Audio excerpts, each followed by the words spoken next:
गोर लगै छी, अपने सबके मिथिला संस्कार पर स्वागत करै छी। केना छी, की करै छी अहाँ सब?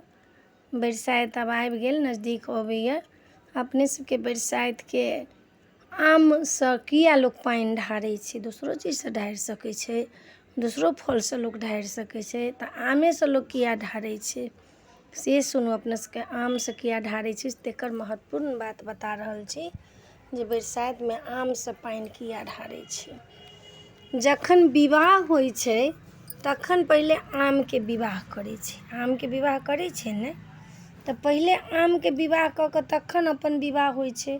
तऽ आमके विवाह कयलाके बाद उहे आमके जे विवाह करै छै, तऽ ओकर ई मतलब छै जे जाहि टाइममे बरसाइत हेतै तऽ पतिके पूजा करै छै, ओहि दिन सावित्रीके पूजा करै छै, अपना सोहाग बढ़यके लेल पूजा करै छै।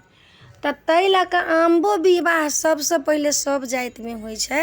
तऽ ई बरसाइत सब जातिके करऽके छै, तऽ ताहि दुआरे आम लऽ कऽ से अहाँके जल ढाराइ छै।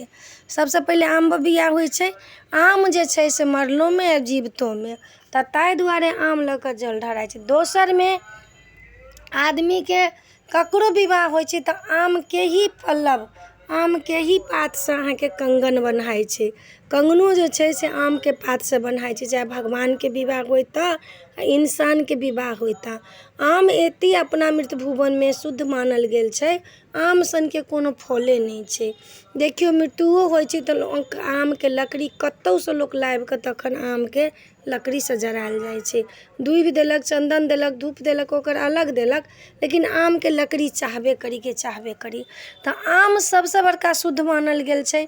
आमके जे देखै छियै कंगन बन्हाइ छै, आमके पातके विवाह होइ छै तऽ तब जाकऽ 4 दिनमे ओ कंगन खुलै छै। आमके जे विवाह रहै छै केने ताहि धागासँ कंगन बन्हाइ छै। तऽ ताहि दुआरे बरसाइतमे से आमेसँ जल चढ़ै छै, दोसर चीजसँ जल नहि चढ़त, आमसँ जल चढ़त। कतेक लोक जे छै से 8 बेर घुमै छै, 8 बेर जल दै छै आममे। आम लऽ कऽ 8 बेर जे घुमै छै तऽ 8टा आमसँ जल दै छै।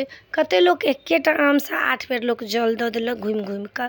8 बेर अहाँके धागा सेहो लपटाइ छै, 7 बेर नहि 8 बेर लपटाइ छै। जेना 8टा रहै छै, 7टा बेन रहै छै, ओना 8टा होइ छै। 108के करै छै तऽ 8 बेर होइ छै। तऽ 8 बेर कऽ कऽ जे होइ छै लपटाइ छै, 8 बेर लपटाइ छै। 8 बेर आममे जल, 8टा आम लऽ कऽ जल दै छै। कतेक लोक एकेटा आमसँ 8 बेर घुमि कऽ आ जल दऽ देलक।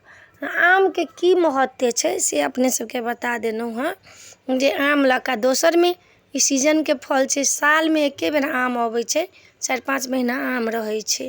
तऽ ताहि दुआरे सबसँ पवित्र फल मानल गेल छै, तऽ आमसँ लोक जल दै छै बरसाइतमे। आ ई पतिके लेल लोक व्रत करैया, तऽ आम बिआह पहिले पति होइ छनि आमे, आमे छनि पहिले पति।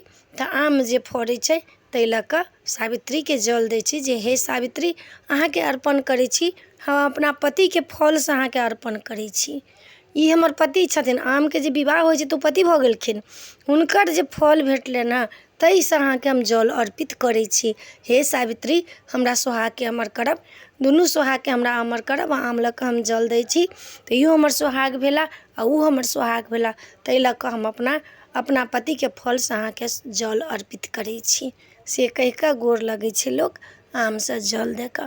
तऽ आमके की महत्व छै बरसाइतमे से अपने सबके बतेलहुँ हँ। एहि वीडियोमे इएह देलहुँ हँ।